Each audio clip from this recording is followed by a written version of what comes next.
দিল্লি থেকেও বিদায় করব। বাংলাকে টার্গেট করেছো, বাংলার ওপর অত্যাচার করছো, বাংলা বদলা নেবে তোমাকে বদলে। দিল্লি থেকে বাংলার মানুষকে তুমি বদলাতে পারবে না। ভোটের মাধ্যমে, ভোট দিয়েই তোমাকে হারাবো। পতন তোমার শুরু হয়ে গেছে। যতই সাজিয়ে গুজিয়ে ঝালমুড়ি খাও, ঝালমুড়ি খেলে ওই দোকানে ক্যামেরা থাকে কি করে আগে থেকে লাগিয়ে না রাখলে? আর আপনি 10 টাকার নোট নিয়ে ঘোরেন পকেটে, এটা আমায় যা ভাবতে হবে।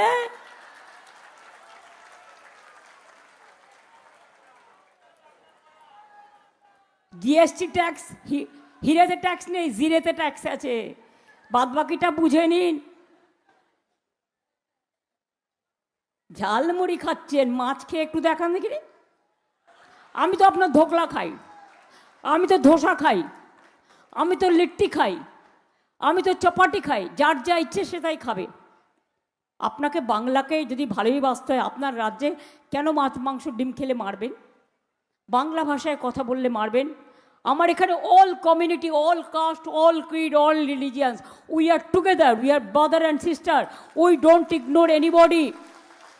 কিন্তু আপনারা আপনাদের রাজ্যে বাংলা ভাষায় কথা বললে তাকে বহিরাগত বলেন, তাকে বিদেশি বলেন। এই তো সিস্টাররা বসে আছে, জিজ্ঞেস করুন, সব ভোট কেটে দিয়েছে।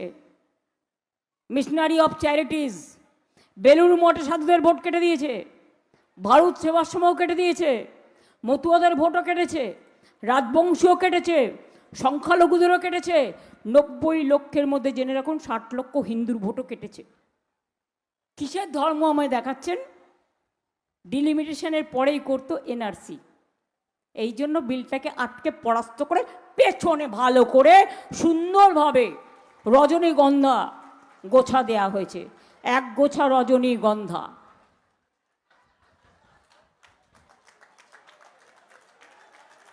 আসামে এনআরসি করেছিল, মনে আছে? কত বাদ গিয়েছিল? 19 লাখ। 12 লাখ হিন্দু বাদ গিয়েছিল, আর 7 লাখ মুসলমান বাদ গিয়েছিল।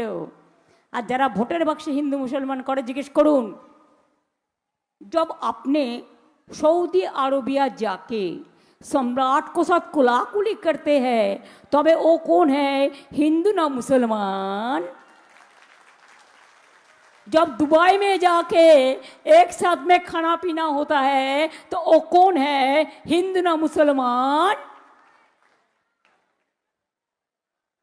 যত কিছু রাজনীতির জন্য বাংলায় এসে, দেশে এসে, এই দেশের লড়াই করতে রবীন্দ্রনাথেরও যেমন অংশ ছিল, নজরুলেরও ছিল। মনে রাখবেন, গান্ধীজি নেতাজি, দেশ কা নেতা कैसा है, গান্ধীজি जैसा है। গান্ধীজির নাম বাদ দিয়ে দিয়েছে, মনে রাখবেন। গান্ধীজির নাম 100 দিনের কাজ থেকে বাদ দিয়ে দিয়েছে। যেদিন বাদ দিয়েছে, আমি 1 ঘন্টার মধ্যে আমাদের 100 দিনের কাজ মহাত্মা সিং নামে করেছি। মহাত্মা গান্ধীর দেশের নেতা, জাতির নেতা, জাতির পিতা। देश का नेता कैसा हो, गांधी जी जैसा हो। देश का नेता कैसा हो, नेताजी जैसा हो। देश का नेता कैसे हो, महावीर जैन जैसा है, पवित्र धर्मगुरु। देश का रिलीजियस धार्मिक नेता कौन हो, महावीर जैन है, हजरत मोहम्मद है, रामकृष्ण परमहंसदेव है, स्वामी विवेकानंद है, जय जिनेन्द्र है, नमस्ते है, छठ माता है, सूरज देव है। क्या नहीं है, सब कुछ है हम लोगों को घर में। हर पूजा, हर फेस्टिवल में हम जाते हैं, हम कभी भी डिवाइड नहीं करते हैं। आप लोग को ये, जो आप लोग बंगाल में रहते हैं, যারা আপনারা বাংলা থাকে, ভালো থাকেন কি থাকেন না, কেউ গিয়ে কি আপনাদের টর্চার করে, অত্যাচার করে? কোনো দিন করবে না। এটা বাংলা। বাংলা মানুষকে সংস্কার দিয়েছে, শিক্ষা দিয়েছে ঈশ্বরচন্দ্র বিদ্যাসাগর, রাজা রামমোহন রায়, চৈতন্যদেব, রবীন্দ্রনাথ ঠাকুর। রবীন্দ্রনাথ ঠাকুর কী বলেছিলেন যখন দেশে এই রকম চলছে, গান্ধীজি অনশন করছিলেন, রবীন্দ্রনাথ ঠাকুর একবার এসে তার অনশন ভাঙিয়েছিলেন। তখন কি গানটা গেয়েছিলেন জানেন? গেয়েছিলেন, জীবনও যখনও শুকায় যায়, করুণা ধারায় এসো। গান্ধীজি রবীন্দ্রনাথের সাথে একটা খুব সুন্দর সুমধুর সম্পর্ক ছিল।